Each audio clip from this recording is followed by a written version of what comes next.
Thank you so much for joining the interview segment of New Dawn today on Ogun State Television. And definitely today we'll be looking at the education sector. And talking about the education sector, we'll be looking at what has been dominating the media in the course of, let's say, about 2-3 months now. Yes, precisely that the issue of age limit for pupils that will be writing WAEC and Neco.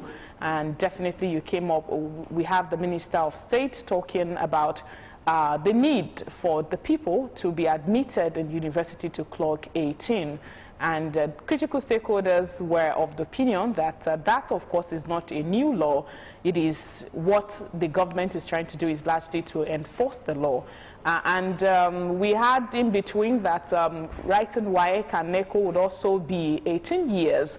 But then, thank God, the minister came out to say that there was never a time they talked about that kind of policy, restricting people writing WAEC and Neco, students writing WAEC and Neco to 18 years. It's just university admission that would be for 18 years and above, which is why we're trying to also pass down the message this morning on New Dawn to talk about the reversal of age limit for WAEC and Neco, for this category of people trying to gain admission along the line.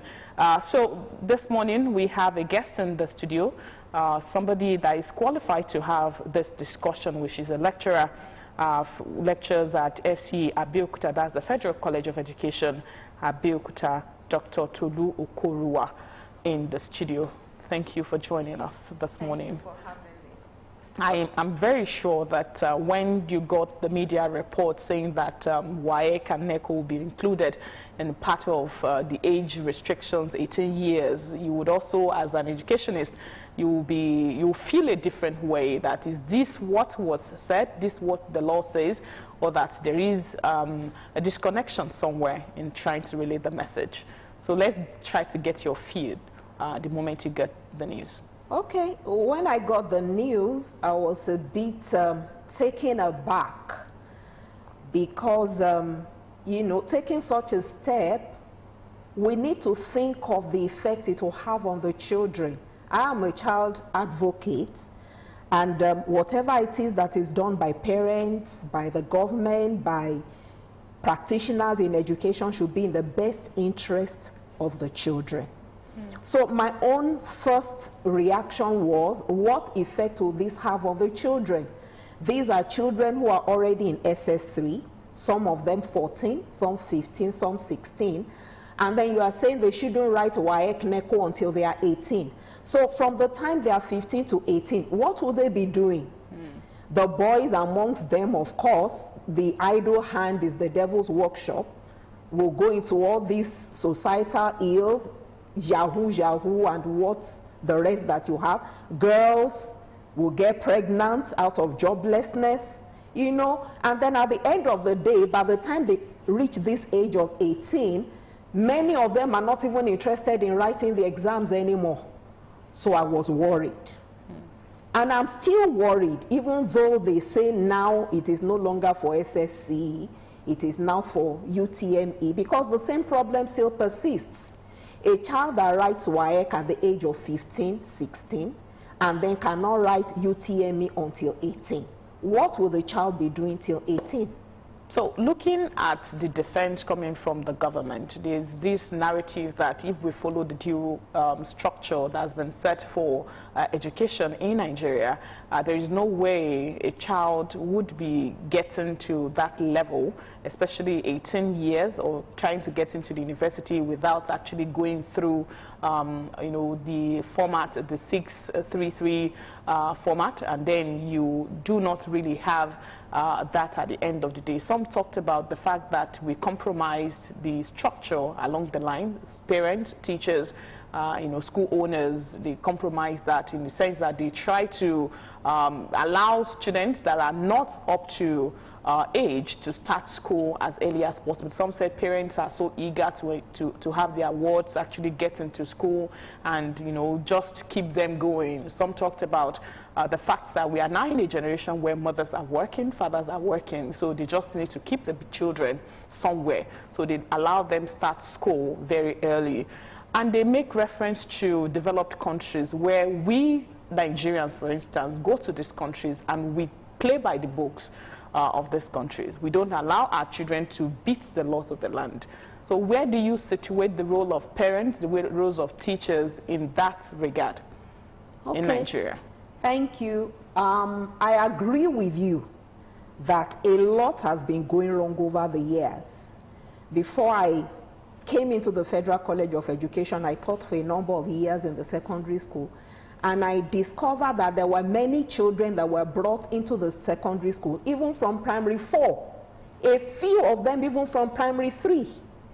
Those children, they couldn't perform well because it was like they were being pushed. Okay? Having said that, I want to look at this issue from 2 angles. Number 1, the parents have erred, and the government also has erred. Now, should these children now be the ones to face the consequence of the errors that are not their own? The children didn't put themselves in school. Okay? Now, the government has an educational system. It was not enforced. And now the children are 14, 15, they're in SS3. So why should they be the ones to suffer the consequences? I'm not saying that we shouldn't put things right. By all means, we should. But my own emphasis is, let us go to the beginning. Because what we are doing now is like you are playing a football match, and then in the middle of the game, you begin to bring in new rules. Well, maybe the rules had been there, but they had not been enforced.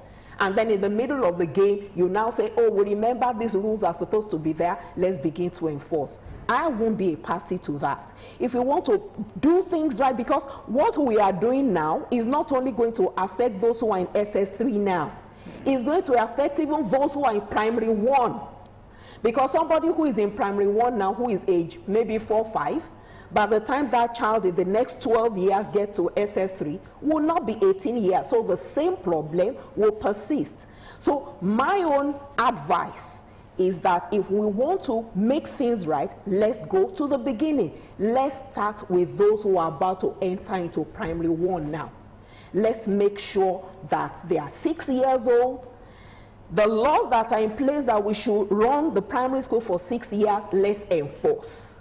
Let's put penalties, against schools that want to, present, primary schools that want to present children that are not in primary 6. Let's put the penalties and let's enforce them, so that we are sure that all the children go through the classes they are supposed to go to and get to SS3 when the government has designed for them to get to SS3.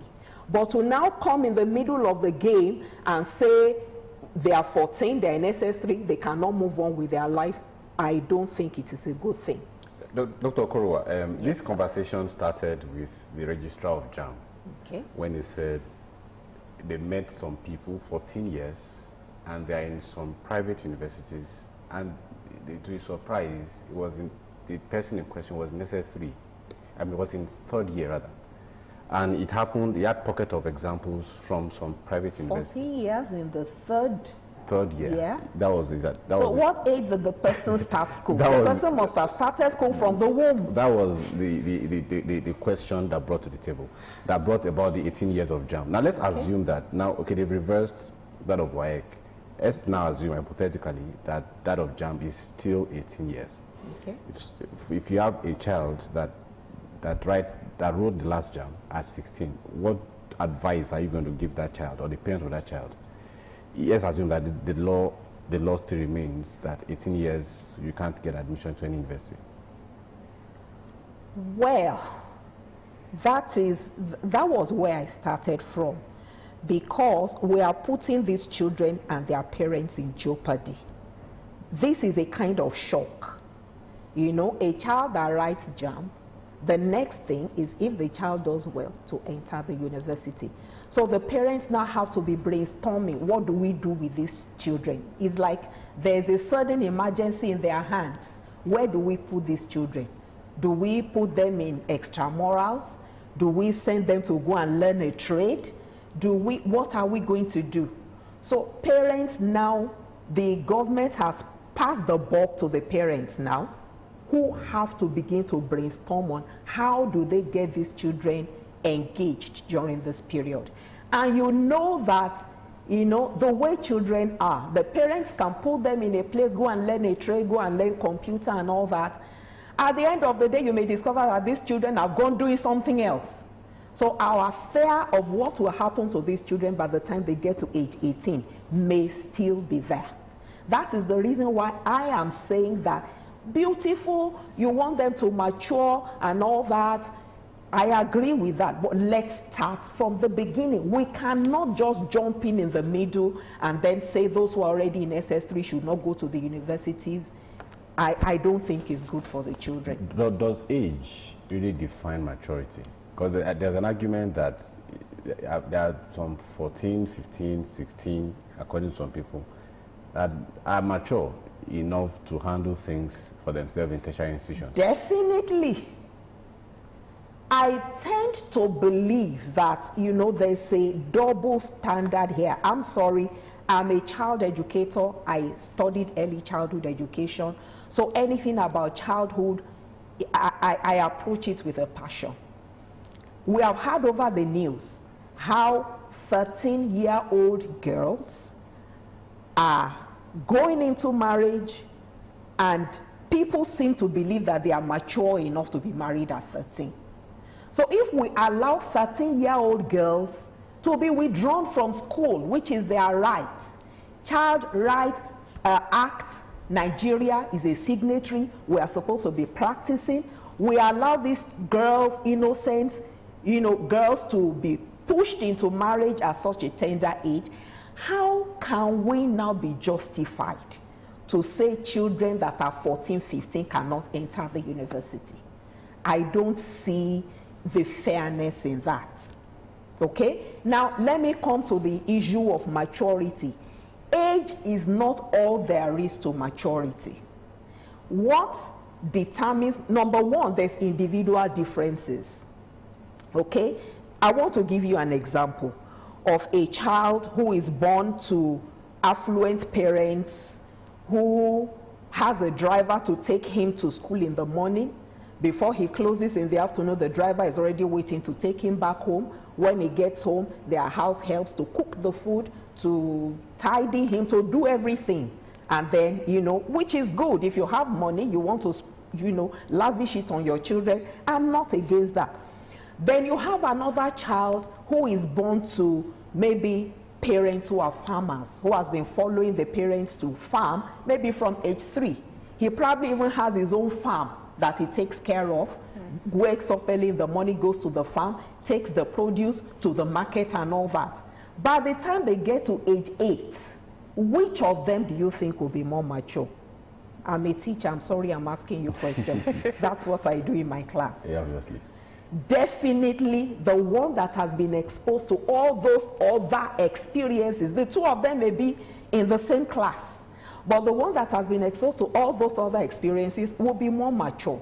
So maturity is not just about age. The two of them are the same age, they are in the same class, but the experiences they have been exposed to differ. You will not be surprised that even at this age 18, you will find some children who will still not be able to cope with university life.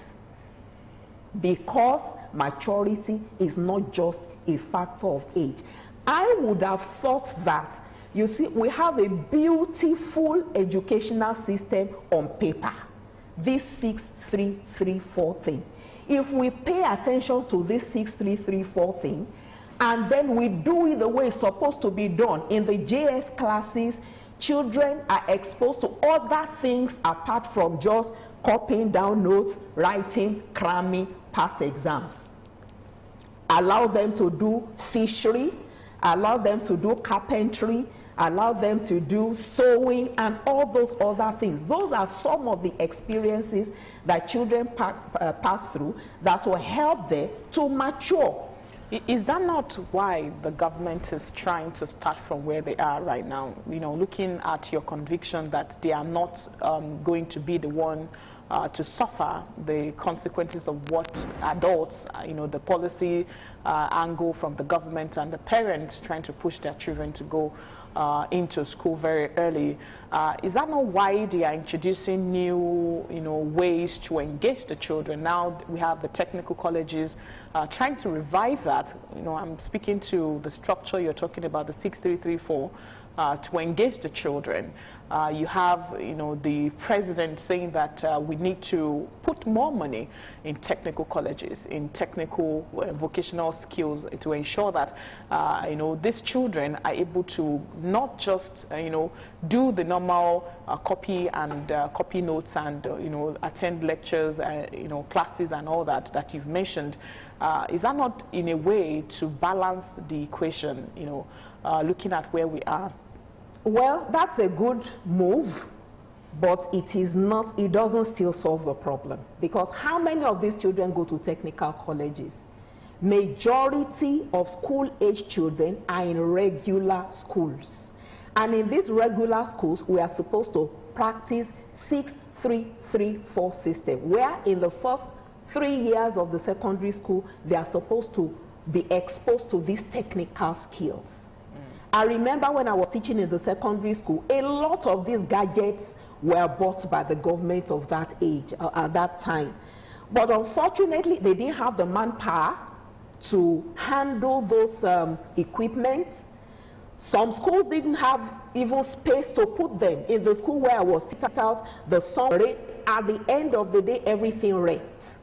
Okay? If we can go back to GS3, every exposed, there was a video clip I was watching on WhatsApp where, you know, it was shown that children in Japan, right from the preschool children that have not even gotten to primary 1, you will see them with their helmets dressed like engineers. You will see some of them wearing apron like cooks. They are taught to cook. They are taught to sew. They are taught to change tires. They are taught, right, of course, under adult supervision. So by the time they are exposed to all those experiences that we are talking about. Let's speak to the perception of parents, you know, in raising children. You've described 2 scenarios where for the best, the people putting policies together on paper to actualize the dream of the pushers of those narratives. So let's try to help. Number 1, we need to speak to parents who feel that they are helping the children by pampering them. I call it pamper because, you know, at the end of the day, when a child has somebody to do everything for them, that child, you know, we are raising incapable children. So no matter how rich one is, there are some basic things. Children, parents have so many reasons why they do that. Some to reduce the number of years that they are going to pay fees. For example, if there are 6 years in primary school, I'm supposed to pay school fees for 6 years. If I push my child from primary 4, that means why should my own child go for primary 6? You can imagine the way parents think, not even thinking what is in the best interest of the children. So as the government has their own blames, the parents also have their own blames. And I'm happy that the government wants to do something to correct. But my own emphasis is you cannot jump in from the middle. We are ruining the children. We have good intentions, but these intentions will eventually not play out well for the children at the end of the day. All right, you are a child development advocate. Now, I would like to take you up on that, on wholesome development of children. I've seen situations where I know of a child, that there are children like that are exceptional. But if we indulge that, what do you now say about, still on the parents, about parents that rush things, seem to be rushing things because they feel the child is exceptional, smart, genius. Okay.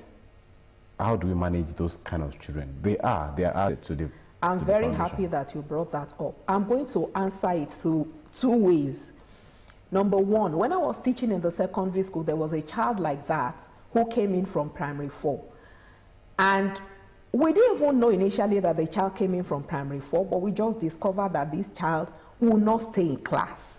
He just wanted to play, and he couldn't understand why they would not allow him to play. When the students are in class, he will be on the field playing football. And then when you call him in, he will be so angry, he will stay, and then after a while, you won't find him again. He didn't have notebooks and all that, so we had to call the parents.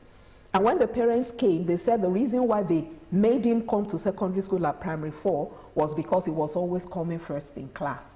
So to them, their child was a genius. But by the time the child came to school and couldn't cope, we had to tell them, look, your perception is not correct about this child. So I was reading an article that I'm going to the second, my second opinion about that. I was reading an article recently where they reported that the minister said that they are putting in place modalities to determine children that are gifted. Again, I feel that this is putting the cart before the horse. If you really want to do a good job, Nigeria is not collapsing tomorrow. We are all here, you know, as long as the earth remains. So why should we rush? If, number one, it is important for us to recognize that they are gifted children. I was also reading about this Imafidon family in the UK. They are Nigerians. And UK realizes that family is the most intelligent in UK. If they did not go to UK over 30 years ago that they went, nobody would have recognized, because there is even no room for such in Nigeria.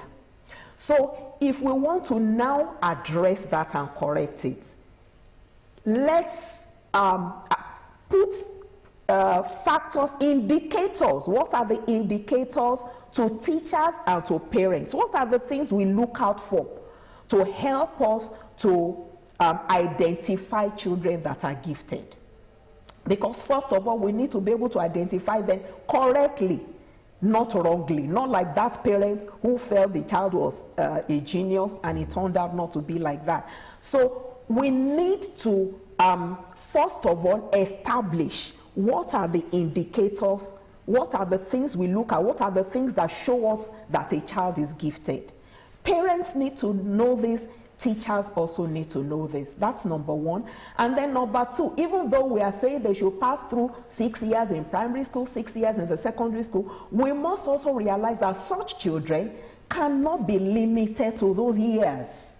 I remember that that Imafidon family, I read that from age 6, I think, they had written exams into high school or something. That's age 6 when we are about to enter the primary school, which means that there were systems in place to take care of such children, to identify them, to help them to go at their pace and not to limit them to the paces of others. So if parents are able to identify, teachers are able to identify, how can teachers help these children? That's another thing we need to put in place. You know, when those children, you give 10 sums, the child has finished under 1 second and says, excuse me, ma, I've finished. The normal thing is for the teacher to say, you are seeking attention, go and sit down, let the other people finish. You know, but when we train the teachers will begin to pay attention to that child. This child seems to be going at a faster pace than the others. What can we do to help the child? So for that child, it's not a difficult thing, it's not out of place to let the child run through primary 1, maybe in 1 month, if the child has the ability, go to primary 2, go to primary 3 and all that. So we need to put structures in place first before we start. This should be a part of the package as we are looking at helping our children to mature and to make a success of university life. We should also realize that the gifted are there. They need to be identified. We need to make room for them. We need to give them the facilities that they need to be able to shine. And then we need to train the teachers how they will be able to help these children in the classroom. Are there anything in the curriculum of training teachers that will help a teacher manage an exceptionally smart, genius child? Yes, at least in my own college we have it. And I know that, you know, it will exist in the university also. The curriculum we follow in the college is general for all of us. So if we have it, all colleges have it. And I believe that the universities have it also. But the thing is that the teachers cannot even identify these children. Is it not when you identify them that you'll be able to say, okay, this one needs this kind of help and all that? Sorry, please, just a minute. Apart from the teaching that they go through in the colleges, I think there's also need to do in-service training. They have been taught in school, maybe they didn't pay too much attention to it, or maybe they forgot, or maybe they thought the system does not, you know, tally with that kind of training. If we really want to be serious about it, let there be in-service training for the teachers who are there now, like a refresher course reminder, and those who have not done it before, they will be able to learn together with us, with others, will be able to help the gifted children. You know, I was having a conversation with a friend, and we're talking about intelligent people, how we get recognized outside Nigeria, how Nigerians, you know, Africans get recognition outside Nigeria. That's intelligent people, and what we do as a society to intelligent people in our own system. And it speaks largely to the structure you've been talking about, identifying these children and grooming them to becoming that would be beneficial to the society. So is there anything we can do to change the structure of the structure you're talking about now? That's the one to identify. That's what I've said. The minister said they are putting the factors in place. I don't know the factors they are putting in place, but it is in the teacher training college curriculum, the factors that identify a gifted child. Okay? So if we want to do something and do it effectively, the parents have to know. How do parents know? Public enlightenment. That's where you people come in. You know, when you are aware, you raise jingles, dramatize it. It's your job. You know what to do about it so that it will reach the parents. And then they'll be able to do a correct assessment. And then the teachers also, like I said, they've done a little bit of it in school. There's nothing wrong in the government organizing in-service trainings and workshops where these things will be addressed. How do you identify a gifted child? If such a child is in your class, how do you manage that child? How do you help that child to reach his or her potentials? And then for all these things to happen, for crying out loud, we need the right facilities. In a school where the children are learning under the tree, or you have 100 children in a classroom, it is almost impossible for a teacher to identify one gifted child in a classroom of 120 students. So all these things are interwoven. The other leg of my question is what we do with, you know, gifted children in Nigeria. You know, some would say that, oh, okay, when you have exceptional people, especially children now, reaching their potential is always almost like something that is looking so impossible with the kind of structures that you have. You have people do very well in school in a particular course, and they know that course really well, and they came out with a first class, and at the end of the day, there's a system that is taking them to another place, which of course some might end up being in the banking industry, or some, you know, the kind of definition we give to being successful in this part of the world with the arrangement that we have with identifying you know, intelligent people, and of course the geniuses in primary school, secondary school, and all of these things. So how do you think we can change the perception and of course help the talented children that we have falling within this age bracket to go beyond and above what the society already set as template for them? Well, that is the reason why where I was raising the issue of facilities. You know, when the facilities are there, a particular teacher cannot teach a child all that the child has to learn. Okay? When the facilities are there, the children would even be able to learn more than the teacher is able to teach them on their own. And that is what we find in all these other countries where they are shining. You know, the facilities are there outside the classroom. Even within the classroom, they are not limited to the regular, you know, what the regular children are doing. And so they are able to maximize their potentials. So we need to put resources, we need to put facilities into our educational system that will benefit both the regular students and those that are gifted. The other part is, now that we don't know if the government is going to listen to what you're saying, because they've put out a policy statement saying that we're going to go back to you know, implementation of the rules that we have, the laws that we have. Parental, they did not listen to your side to say that we have to go back and start from those that are going into primary one, that is newly going to be admitted into primary one, so that we can test run and of course apply the law as expected. If they don't listen, we have to do what we have to do. So what will be your message for parents who have their children, they are in SS1, SS2, and they are almost 16? What should they encourage their children to do before they get into the university? And of course, writing WAEC and Neco.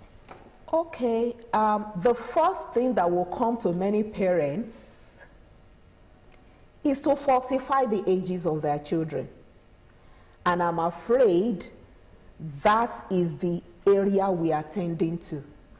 Because I remember when I was in the secondary school, I had some classmates who were 15, and the University of Ibadan, of course, and a number of them have 16 as the minimum entry age. So we realized that many of the parents were swearing affidavits and saying their children were 16 years. That is my fear of what that is going to cause. But leaving that aside, I think that for the minister to come up with this kind of, do I call it idea or rule or law, that has been in place before now, according to the minister. Yes, it has been in place, but we have failed to enforce it. So now that we want to enforce, then we must think it's not just for the parents. The government that has suddenly woken up and says, I want to enforce something, and in their hands they have 14-year-olds, 15-year-olds who are not according to the new enforcement, who cannot go to the university. What is it that they are offering the children? That's my question. If they don't have anything to offer the children, it is not in the interest of the children, who are the ones suffering the errors of their parents and their government, to now be the ones to bear the brunt. As the government is brainstorming what do we do with these children, parents also should brainstorm. Okay, assuming the government just leaves us the way we are and insists that our children must be 18 before they enter the university, parents should begin to think from now. By the time this child is 15, 16 in SS3 and cannot enter university till 18, what am I going to do with the child? All right, I think that's the only option. Some stakeholders have indicted private school owners, saying that you can't see it in a public primary school, where it's seldom seen in a public primary school where you see someone admitted to primary one without clocking 6. But that you see more of them in the private schools, who are necessary for us because of the population that we have to cater for our children. But how, now my question now is, how do we ensure, especially, you know, I know they have associations of private school owners, they have a Ministry of Education in every state, to ensure that these school owners, now talking about implementation now, are sticking to the rules, that no child should enter primary one now. Since you are saying you could go back, how do we now do the implementation to ensure that, especially those private schools, nobody enters primary one without clocking 6 years? Okay. On a lighter note now, we were discussing about Nigerians, you know, when we Nigerians, we go abroad, for example, we have traffic lights in Nigeria. When the police is not there, when nobody is watching, we just drive through when the light is showing red. But these same Nigerians, when they go to UK, when they go to the US, they don't do it.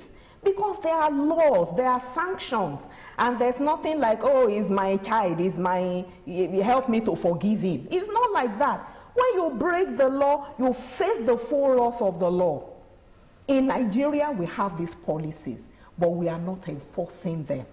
These private schools are able to do these things and get away with it because there's no penalty. It's the government that gives them the licenses to run the schools. Without the licenses, they can't run the schools. So if the government says, okay, if we discover you are doing so and so that is not according to the policy we have laid down, we are going to remove your license. And they do it, not just pay lip service, and they do it, and other people see that they are doing it and they mean business, everybody will sit up. It's when the laws are there and we don't pay attention to it, people break it and go away with it, then, you know, everybody just takes things for granted. But by the time the government says, now we want to enforce this thing, any school that does not follow, you have your license, the risk of your license being revoked, all of us will sit up. The same thing with those who are going out of primary school. If you don't want them to go from primary 4 to 6, the same thing applies. If we discover that children from your school are going from primary 4 to GS1, your license will be revoked. And it's not the one you will revoke, and then because their uncle is a commissioner and their auntie is one big guy somewhere, we go at the back and then give it back to them. All these things show that we are not yet serious. By the time we really enforce the law, the way it is enforced in all these countries where we go and we behave ourselves, we will do the same things here. All right, I want to take you a little bit away from this topic, a little bit. I want to take you to the... Maybe I should add this one before you take out of this zone. So looking at the reality, some have also accused the federal government of not reviewing this kind of policy, looking at the reality on ground now. The law has been in place before now, and then you're coming to make it come alive. But of course, not looking at the realities of today. You know, they say, oh, now everybody is working. You know, the economy is not that one person will be the provider, which is why everybody needs to work.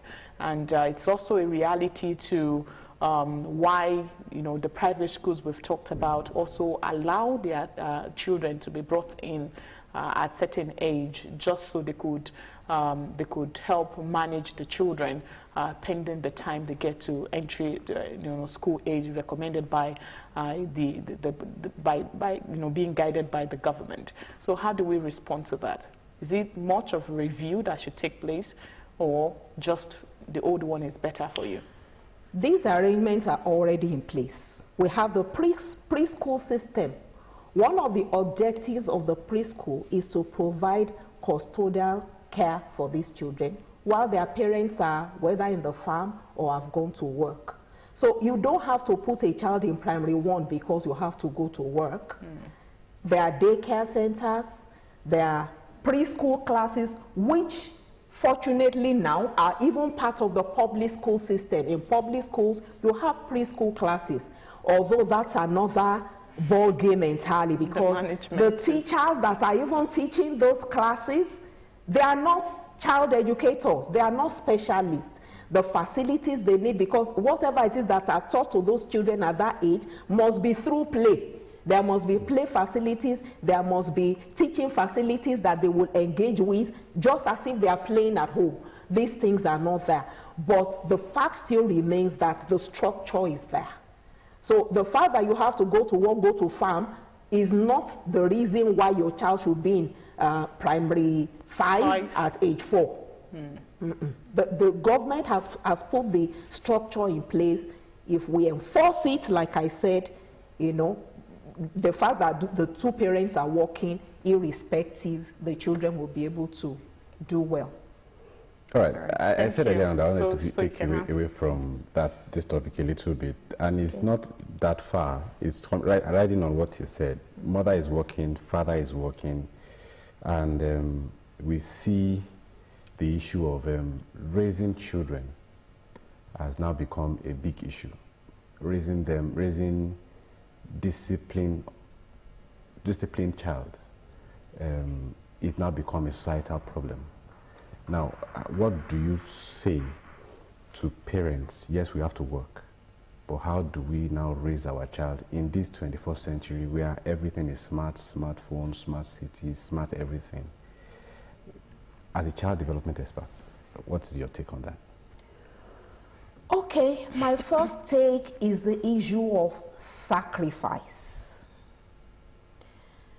The sacrifice we make, or the sacrifices we are willing to make, show what importance we place on the future of our children. Let me give myself as an example. I got my PhD in the year 2007. I was still working in the secondary school then. My husband had been a lecturer in the university and he travels a lot. After I got the PhD, the next thing is, how am I going to use this PhD that I have? I couldn't remain at that level. I had to look for another job. And we were living in the university, but there was no job coming from the university, so I had to look out. My husband insisted, I cannot be traveling and my wife will be traveling. Somebody has to be at home to look after the children. So I had to, of course, mothers, we said it before we started this program, mothers are the ones making most of the sacrifices. So I had to stay at home and ensure that these children, yes, if I worked, you know, where I wanted to work, I would have better job satisfaction, maybe more money will come into the house and all that, but it's not everything that is about money. What is the essence of making all the money and then the children go wayward, and then you are now using that money to try to correct the children? And it's not every error that you can even correct at the end of the day. So I will appeal that parents doesn't always have to be the mother, but usually it's the mother, but the two parents should agree for the good of the children, for the sakes of their future, and for their own sakes too. Because when you raise your children well, you give them a good foundation morally, educationally, and otherwise, in your old age, you'll be able to rest. But by the time you want to run around and make all the money at the initial stage, and then in your old age, the children are giving you a lot of problems, headaches, concerns, then what is the wisdom And at the end of the day, some would still say that it is true that sacrifices need to be made, and they look at the economy, the state of the economy, even what some fathers, even though the mother decides to stay at home, are bringing to the table is not even enough to take care of the father. Looking at the economy now. So how do you also balance that side? Or if it is the woman that is working and the man is making the sacrifices at home to ensure that, you know, I stay home, take care of the child, you still don't have anything. So what alternatives can we create for parents to be able to do the job well for the society? Okay, if I say that the economy does not play a major role in this issue, I will be deceiving myself, because we all need money. Even these children, we are talking about their growth, development, and all that. We need money. When you have money and you give the children all that they need to, especially in this IT age, all that they need to develop to be at par with their mates all over the country, it costs a lot of money. But, okay, that is to say that our government has a role to play to help us to do something about our economy.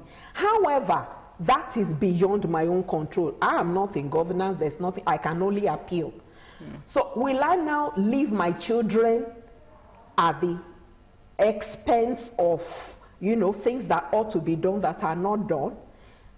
Whoever it is that has to stay at home with the children should look at alternatives of how to make money while you are at home.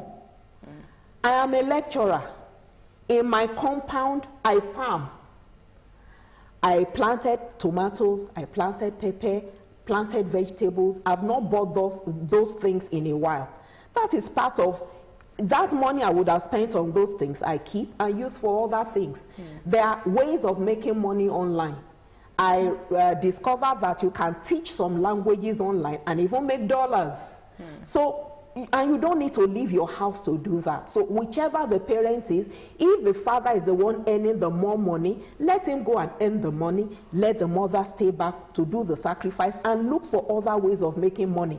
And of course, if it is the wife's job that brings the more money, let the wife go. I know many men who want to hear that because, you know, in our culture, you know, it is the woman that has to stay at home. The man, you know, is not manly. But we have to face the reality.